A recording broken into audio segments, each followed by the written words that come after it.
a quiet village, there lived two frogs who were more than just friends. They were like brothers. One was big and fat, while the other was small and thin.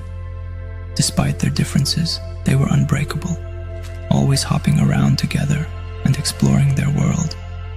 In a warm afternoon, they were on one of their usual adventures, hopping through the village with no particular place to go. Suddenly, they noticed a big bucket left by a farmer near the cowshed. Curious, they hopped over to see what was inside.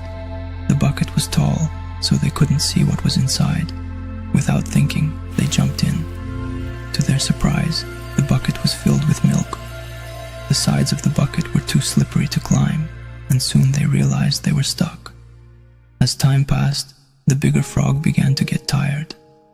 He said to his smaller friend, "We've been swimming for hours, and there's no way out.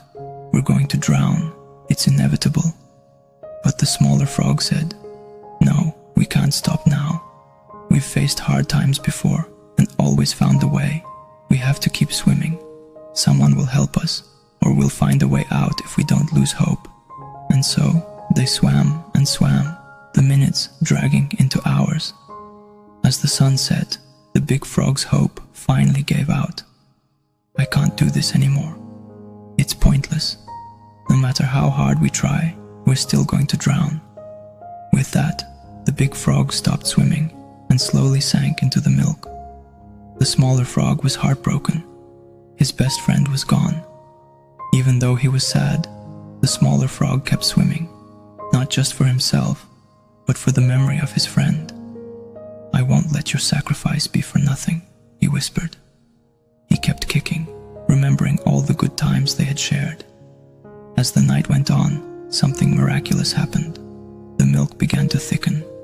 His constant swimming was turning the milk into butter. Encouraged by this, he pushed himself harder, and finally, with a big jump, he leapt out of the bucket. He was free, but he had lost his friend. Crying and hoping towards the forest.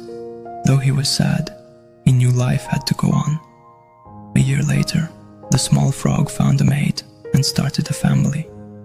To honor his lost friend, he named each of his children after the big frog, so his memory would live on. Every night, he told his children the story of their uncle, teaching them never to give up, no matter how hard things get. Life is tough, and sometimes it seems easier to give up.